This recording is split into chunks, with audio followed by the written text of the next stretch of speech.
The Age of Innocence by Edith Wharton. Book 2, Chapter 28. How to spell it anyhow? Asked the tart young lady to whom Archer had pushed his wife's telegram across the brass ledge of the Western Union office. Olenska. O-len-ska. He repeated, drawing back the message in order to print out the foreign syllables above May's rambling script. It's an unlikely name for a New York telegraph office, at least in this quarter. An unexpected voice observed, and turning around, Archer saw Lawrence Lefferts at his elbow, pulling an imperturbable moustache and affecting not to glance at the message. "Hello, Newland. Thought I'd catch you here. I've just heard of old Mrs. Mingot's stroke, and as I was on my way to the house, I saw you turning down this street and nipped after you. I suppose you've come from there." Archer nodded, and pushed his telegram under the lattice. "Very bad, eh?" Lefferts continued. "Writing to the family, I suppose. I gather it is bad, if you're including Countess Olenska." Archer's lips stiffened. He felt a savage impulse to dash his fist into the long, vain, handsome face at his side. "Why?" he questioned. Lefferts, who was known to shrink from discussion, raised his eyebrows with an ironic grimace that warned the other of the watching damsel behind the lattice. Nothing could be worse form, the look reminded Archer, than a display of temper in a public place. Archer had never been more indifferent to the requirements of form, but his impulse to do Lawrence Lefferts a physical injury was only momentary. The idea of bandying Ellen Olenska's name with him at such a time, and on whatsoever provocation, was unthinkable. He paid for his telegram, and the two young men went out together into the street. There Archer, having regained his self-control, went on. "Mrs. Mingott is much better. The doctor feels no anxiety whatever." And Lefferts, with profuse expressions of relief, asked him if he had heard that there were beastly bad rumours again about Beaufort. That afternoon the announcement of the Beaufort failure was in all the papers.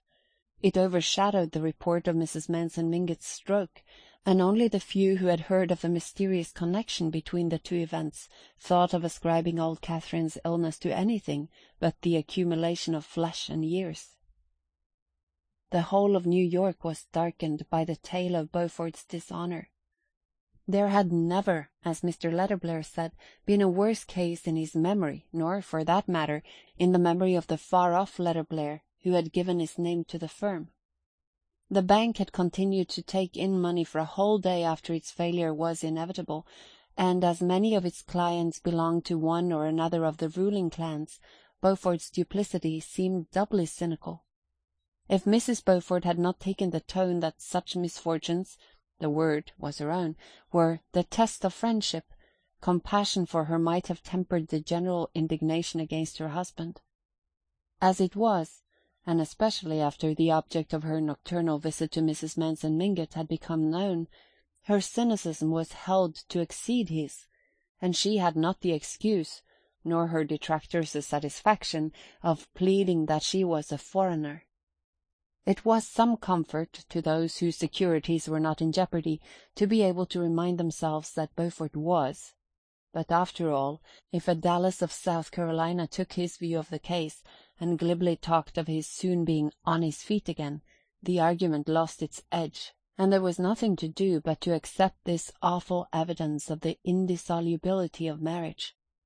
Society must manage to get on without the Beauforts, and there was an end of it, except indeed for such hapless victims of the disaster as Medora Manson, the poor old Miss Lannings, and certain other misguided ladies of good family, who, if only they had listened to Mr. Henry van der Luyden. "The best thing the Beauforts can do," said Mrs. Archer, summing it up as if she were pronouncing a diagnosis and prescribing a course of treatment, "is to go and live at Regina's little place in North Carolina. Beaufort has always kept a racing stable, and he had better breed trotting horses. I should say he had all the qualities of a successful horse-dealer." Every one agreed with her, but no one condescended to inquire what the Beauforts really meant to do. The next day Mrs. Manson Mingott was much better. She recovered her voice sufficiently to give orders that no one should mention the Beauforts to her again, and asked, when Dr. Bencomb appeared, what in the world her family meant by making such a fuss about her health. "If people of my age will eat chicken salad in the evening, what are they to expect?" she inquired, and, the doctor having opportunely modified her dietary, the stroke was transformed into an attack of indigestion. But in spite of her firm tone, old Catherine did not wholly recover her former attitude toward life. The growing remoteness of old age, though it had not diminished her curiosity about her neighbours, had blunted her never very lively compassion for their troubles, and she seemed to have no difficulty in putting the Beaufort disaster out of her mind. But for the first time she became absorbed in her own symptoms, and began to take a sentimental interest in certain members of her family to whom she had hitherto been contemptuously indifferent. Mr. Welland, in particular, had the privilege of attracting her notice. Of her sons-in-law he was the one she had most consistently ignored, and all his wife's efforts to represent him as a man of forceful character and marked intellectual ability, if he had only chosen, had been met with a derisive chuckle. But his eminence as a valetudinarian now made him an object of engrossing interest, and Mrs. Mingott issued an imperial summons to him to come and compare diets as soon as his temperature permitted, for old Catherine was now the first to recognize that one could not be too careful about temperatures. 24 hours after Madame Olenska's summons, a telegram announced that she would arrive from Washington on the evening of the following day. At the Wellands, where the Newland Archers chanced to be lunching, the question as to who should meet her at Jersey City was immediately raised, and the material difficulties amid which the Welland household struggled, as if it had been a frontier outpost, lent animation to the debate. It was agreed that Mrs. Welland could not possibly go to Jersey City, because she was to accompany her husband to old Catherine's that afternoon, and the brougham could not be spared, since, if Mr. Welland were upset by seeing his mother-in-law for the first time after her attack, he might have to be taken home at a moment's notice. The Welland sons would of course be downtown. Mr. Lovell Mingott would be just hurrying back from his shooting, and the Mingott carriage engaged in meeting him, and one could not ask May, at the close of a winter afternoon, to go alone across the ferry to Jersey City, even in her own carriage. Nevertheless, it might appear inhospitable and contrary to old Catherine's express wishes if Madame Olenska were allowed to arrive without any of the family being at the station to receive her. It was just like Ellen, Mrs. Welland's tired voice implied, to place the family in such a dilemma. "It's always one thing after another," the poor lady grieved, in one of her rare revolts against fate. "The only thing that makes me think Mamma must be less well than Dr. Bencomb will admit is this morbid desire to have Ellen come at once, however inconvenient it is to meet her." The words had been thoughtless, as the utterances of impatience often are, and Mr. Welland was upon them with a pounce. "Augusta," he said, turning pale and laying down his fork. "have you any other reason for thinking that Benchcombe is less to be relied on than he was?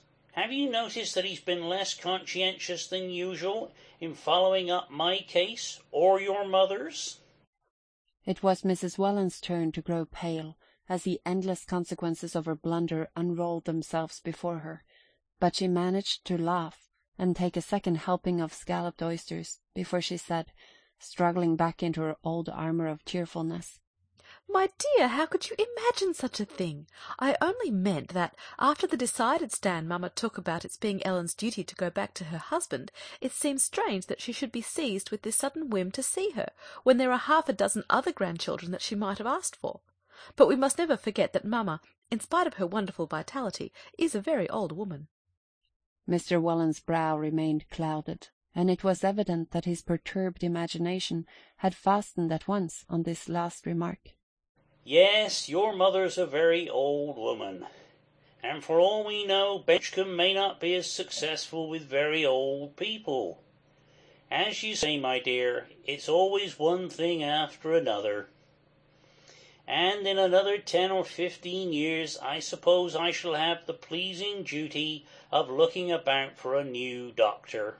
It's always better to make such a change before it's absolutely necessary." And having arrived at this Spartan decision, Mr. Welland firmly took up his fork. But all the while, Mrs. Welland began again, as she rose from the luncheon table and led the way into the wilderness of purple satin and malachite known as the back drawing-room. I don't see how Ellen's to be got here tomorrow evening, and I do like to have things settled for at least 24 hours ahead.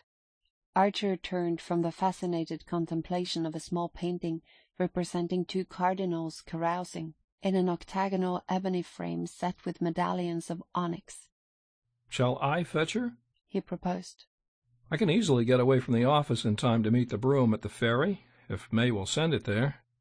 His heart was beating excitedly as he spoke. Mrs. Welland heaved a sigh of gratitude, and May, who had moved away to the window, turned to shed on him a beam of approval. "So you see, mamma, everything will be settled 24 hours in advance," she said, stooping over to kiss her mother's troubled forehead. May's brougham awaited her at the door, and she was to drive Archer to Union Square, where he could pick up a Broadway car to carry him to the office. As she settled herself in her corner, she said, "I didn't want to worry mamma by raising fresh obstacles, but how can you meet Ellen tomorrow and bring her back to New York, when you're going to Washington?" "Oh, I'm not going," Archer answered. "Not going? Why, what's happened?" Her voice was as clear as a bell, and full of wifely solicitude. "The case is off. Postponed." "Postponed? How odd. I saw a note this morning from Mr. Letterblair to mamma, saying that he was going to Washington tomorrow for a big patent case that he was arguing before the Supreme Court. You said it was a patent case, didn't you?" "Well, that's it. The whole office can't go. Letterblair decided to go this morning." "Then it's not postponed," she continued, with an insistence so unlike her that he felt the blood rising to his face, as if he were blushing for her unwonted lapse from all the traditional delicacies. "No, but my going is," he answered, cursing the unnecessary explanations that he had given when he had announced his intention of going to Washington, and wondering where he had read that clever liars give details, but that the cleverest do not. It did not hurt him half as much to tell May an untruth as to see her trying to pretend that she had not detected him. "I'm not going till later on. Luckily, for the convenience of your family," he continued, taking base refuge in sarcasm. As he spoke, he felt that she was looking at him, and he turned his eyes to hers in order not to appear to be avoiding them. Their glances met for a second, and perhaps let them into each other's meanings more deeply than either cared to go. "Yes, it is awfully convenient," May brightly agreed. "that you should be able to meet Ellen after all. You saw how much mamma appreciated your offering to do it." "Oh, I'm delighted to do it." The carriage stopped, and as he jumped out she leaned to him and laid her hand on his. "Good-bye, dearest," she said, her eyes so blue that he wondered afterward if they had shone on him through tears. He turned away and hurried across Union Square, repeating to himself in a sort of inward chant, "It's all of 2 hours from Jersey City to Old Catherine's. It's all of 2 hours, and it may be more." End of Book 2, Chapter 28 of The Age of Innocence.